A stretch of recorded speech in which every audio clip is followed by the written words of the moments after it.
And moving quickly on to our second paired speaker session today. This is brought to you by our ambassadors for regenerative forestry and our smart tech communities ambassador. Colm O'Driscoll from Etifor is our regenerative forestry ambassador. And Nadina Galle is from the Internet of Nature podcast and is our smart tech ambassador. I give the floor over to our ambassadors now. Thank you. So what I'd like to do is just quickly give you a brief introduction into what the Smart Tech for Nature-Based Solutions community is all about. And then I'm going to introduce our speaker, and then I'll hand over the reins to Colm to do the same for regenerative forestry. So as Karen mentioned, my name is Nadina Galle. For the last 6-7 years, I've been really trying to hone in on what are the technologies that we can be using to really not only better map, monitor, and manage our nature-based solutions, but also actually use technology as a tool to actually be able to connect urban dwellers to urban nature as well. And that's been an exciting journey, but it's definitely one that I should emphasize is not based on building out some kind of techno-optimistic future where technology is going to solve absolutely everything. Absolutely not. In fact, many of these technologies, I hope to see them go obsolete at some point. It's a beautiful journey that I've been able to explore to find the technologies that can help us now, to help us not only be able to fully grasp the benefits of these nature-based solutions, but also help to share their value.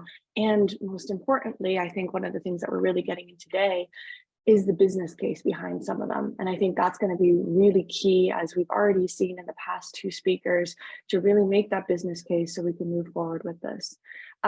So without further ado, I want to invite Max Lerner to the webinar. Max holds a very interesting position within the New York City Parks Department. In fact, he is the director of the Emerging Technologies team within the Parks Department. And I say this is a unique position because I'm pretty sure that this is the only emerging tech team within any parks department anywhere. It's truly unique. And in addition to that, Max has also founded and leads Grow Externships, as you can see on his hat, where he leads young green professionals, or I should say people aspiring to be green professionals with paid work experience abroad, to help us really address another key issue in the nature-based solutions field, which is the skilled labor shortage that so many of our sectors are facing. But on to Max. Max, tell us, what are some of the trends that we can be expecting in the smart tech for nature-based solutions and nature-based enterprises in the coming decade? Sure. Happy to discuss, and thank you for the lovely intro. Yeah, there are a lot of trends that I have witnessed in my many positions, both nationally and internationally, and in my different roles, both working for city government as well as in nonprofit scope. I think something that might help to kind of put a good mental image in for everyone in the audience, as we have a great and very robust crowd here, is maybe paint a little bit of a picture of some of the trends I've been seeing in the urban cityscape and some pitfalls that we've had. Really just broadly framing it out, if you've never been to New York City, imagine one of the premier global cities in the world, incredibly dense, lots of urban environmental issues, some of the big ticket items that everyone's facing in terms of urban heat island effects, so the temperature is artificially high, in terms of just vulnerability to climate change and intense weather, in terms of storm surge and cloud burst. We have a lot of the same trappings that many other cities are facing. And in such a dense urban cityscape, we really only have so many options we can use to remedy that, bring in a lot of smart green tech to solve that, whether it's kind of old reliable type methods like just adding more urban treescape. There's about 5 million trees, give or take, in New York City, which is kind of an elaborate number to wrap your head around. It's a little bit hard to visualize where they're dispersed and how big of a forest that actually looks like. And then there are lots of other complementary methods we have in New York, for example, such as quite a bit of green roofs, many of which I've had the pleasure of working with NYC Parks to install. as well as green streets, which are kind of those like pocket parks you see that aren't like official brick and mortar parks that you'd take a stroll through, but there's something that has a little bit of green in it. And there's been a lot of focus more recently in adding lots of bioswales. So these structures that are really intentionally developed to detain lots and lots of storm surge, especially in a big peak storm. And these techniques are all well and good, but the trappings that we commonly see around them are difficulties in maintenance and just generally figuring out how to keep tabs on how they're looking, because we're dealing with both constructed and natural elements. So we have, how are we going to monitor the urban forest?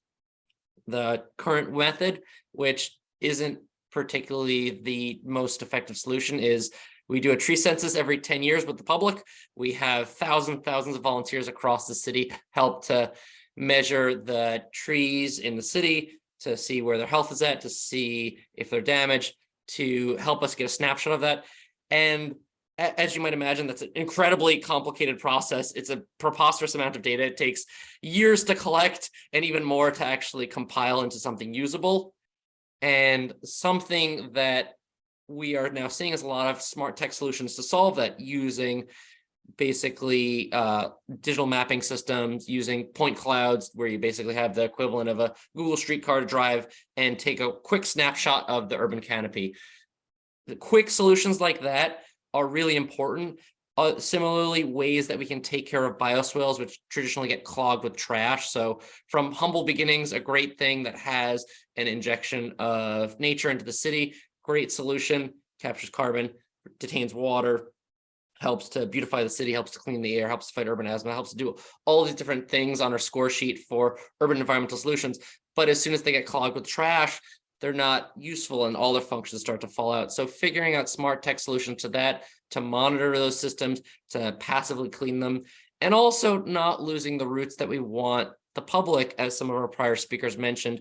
We really do want citizen involvement, especially when we're talking about municipal projects, because what the city wants to do is generally where the city budget goes. So it's important to find these effective pathways for citizen engagement. Just because we're plugging in with all these interesting new smart technologies to manage the city doesn't mean we want to not have a home for citizen scientists to gain appreciation for the city and to really direct them in a way that can help us. But we have to be mindful as leaders in this space to say, people have really good intentions. Maybe they don't have a professional background in this. Maybe they don't know where the best place to plug in. So finding out more effective ways where the public can really make a big difference, using things like iNaturalist and other programs that maybe help to monitor unique species, doing things like 311 and other platforms that really do help us catch emergency situations in real time. It's a blend of things that we need to really implement to make sure that we have this comprehensive mix so that we can implement smart technologies that are, at this point, very readily available from a wide range of vendors, but also make sure that we don't fall prey to the classic pitfall of, well, we didn't account for maintenance and how much that costs and how complicated that is. Finding smarter solutions to make the maintenance more manageable, finding the constituents, whether it's the public that's really excited to be involved in managing street trees or managing bioswales. There's a lot of great programs to like adopt a tree, which I think were really neat and really like gave the public some authority and some ownership over the city, which is a rare thing, but also bring in the smart tools so that we as agencies and as overarching entities can realistically manage to do our jobs. And sometimes that's in a very tight budget. And sometimes that really requires us to be smart about, again, going back to like, why are we doing all this stuff in the first place? We want to fight climate change. We want to make sure that cities aren't flooding. We want to make sure that people aren't getting asthma just because of human-made variables. We want to make sure that people aren't at risk of dangerous situation with heat stroke. We're capturing all these things and figuring out who cares about those things, not just in an empathetic way, but in a dollars and cents way, whether it's insurance companies, whether it's local city government, whether it's other partners that might be able to help fund that work, and connecting with them as well. Brilliant. Thank you, Max. That was a great overview and a great teaser. And we've talked about just briefly sensors, LiDAR, satellite imagery, plant identification, and spawn identification. There's so many different technologies that we can really better be utilizing and harnessing. So for anyone listening, if that was of interest to you, what Max just described is all of these different technologies that make up the Internet of Nature, which is the key philosophy behind the Smart Tech for Nature-Based Solutions community. If you're interested in learning more, there are 4 seasons. The 5th is in the work of the Internet of Nature podcast, of which Max was already a 2-time guest, both in a live episode and in an audio episode. So be sure to check that out, the Internet of Nature podcast. Now over to you, Colm. Thank you. And thank you, Max. Thank you, Nadina. Thank you, Max. So my name is Colm O'Driscoll, and I work for Etifor B Corp. I'm a forester. Etifor is a spin-off of the University of Padova. Our vision is to value nature, and our mission is restoring the balance between people and nature. I lead a team within Etifor that build international development projects that focus on impact and restoring the balance between people and nature. And these 2 focuses are very important to successful projects in the long term. I represent for the Connecting Nature Enterprise platform, I represent the regenerative forestry community, where regenerative forestry is considered the set of improved management practices that deliver outcomes for people, climate, and nature. So from one Irish forester to another, I'm going to hand the floor over to our speaker, Ray Foghlú, if I've said that correctly, Ray. And joining us, he's going to speak about some of the trends through his experience, and focusing on some of the projects he's been involved in Ireland, in the west of Ireland, I believe. One of which is the Wild Atlantic Rainforest Project, and also Farm Programs Coordinator. He's a woodland conservationist with a background in environmental science and having specialized in forests and water quality. So I'm going to hand the floor over to Ray, please. Hi, Colm, and thanks everyone for joining, and Kieran for the invite. So my name is Ray Foghlú. I'm the project lead on the Wild Atlantic Rainforest Project. We are currently restoring 4,000 acres of temperate rainforest in the west coast of Ireland. I work for Hometree, native woodland, not-for-profit charity. So just a little bit about the context of Hometree's work. Ireland is obviously in a temperate region of the world and would naturally be covered in forest. 80 to 90% of the country would be covered in forest, but clearances primarily due to agriculture see us at less than 2% currently. So we've really lost almost all of our native woodlands. So I know we weren't using slides, but I thought I'd show you this fascinating postcard that might give you a sense of woodlands in Ireland. You see the island, which is disconnected from the mainland, and the herbivores that exist on it, mostly sheep in this part of the world, is fully wooded. And people in these areas would sometimes say trees won't grow in the mountains, they won't grow in that rocky upland, but they will, and they would come back. And this is one way we've been using tech, is to tell the story really clearly of like where the woods belong and where they could be again, you know. So my background in tech, I wouldn't be naturally technically minded. But I was fascinated in these pockets of old woodland, and I started overlaying old maps, digital maps, with modern contour maps, with modern satellite imagery, to establish small unmapped pockets. And that was really successful where I live in West Clare. I found roughly 40 unmapped pockets of woodland, and that was really instructive. Once I established where they were, I started utilizing drone technology to understand why they were there. And I used that drone technology on social media to tell the stories of these woodlands. And I built a decent profile and a lot of interest in these remnant fragments of the forest that once existed across the whole country. So taking that kind of work into from a personal interest to a professional point of view, Hometree is now using those same technologies, overlaid satellite imagery, drone technology, machine learning, LiDAR, multispectral drone technology to seek out old pockets of woodlands and incentivize their expansion. That is creating financial incentives for landowners proximate to these woodlands to allow them expand. Okay, we see a lot of money coming into this space, mostly from the private sector, and we see tech as a way of democratizing those income streams. At the moment, front runners in the natural capital space are buying these pieces of land because they see the value in selling that natural capital land. And we think technology can be used to allow the ownership be retained locally and for them to benefit from these new income streams. But what's critical, I think, for these income streams to be successfully established is credible authentication of what's actually there.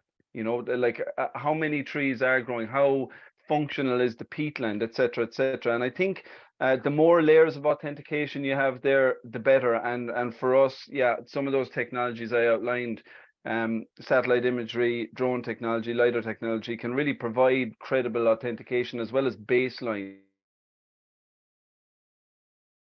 Ray just seems to have frozen there for a second, folks. I imagine it's his Wi-Fi connection. For what was there and how far along it's come. So yeah, hello, hello, am I back?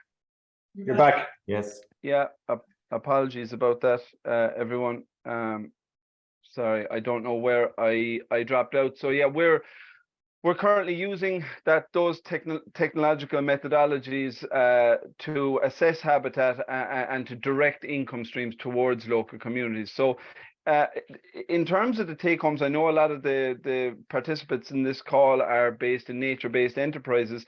And I think one of the often there's a challenge in aligning what you know to be the right approach in nature-based solutions with what the market wants. So for example, in our situation, the market wants to plant trees, it wants to buy trees and plant them, whereas we see natural regeneration as being a much more ecologically sound approach. And so we're using technology to show how and authenticate that natural regeneration can deliver the same results. Businesses are happy to pay for trees because they can count trees put in the ground. We can use technology to show the same results with a different approach. And as I said, finally, to tell that story of what you're doing. So I hope that gives all the listeners some insight into what we're doing, and you can catch up on any of our work on social media. Thank you, Ray, and very much aligned with a lot of the work we've been doing as well. And what we heard before, the use and the focus of technology to not only identify woodlands that haven't previously been, let's say, identified or recognized, but also to promote, using technology to promote the income streams, the value, the ecosystem service provision, and technology has the capacity to do that very on large scale, but also quite quickly, which is often what investors want to see as well, and financiers want to see. So I'll pass the floor back to Kieran now. Thank you very much, Ray. Guys, I was enthralled there with that conversation. Thanks very much to the speakers. Look, I come from a marketing background, but I picked up very quickly on it, where the removal of those sheep and herbivores can really contribute to nature coming back in those natural rewilding situations. Instead of buying a tree, there are better financial incentives, but we'll leave that to the experts for another day and bring people back. So thanks to everybody for that session.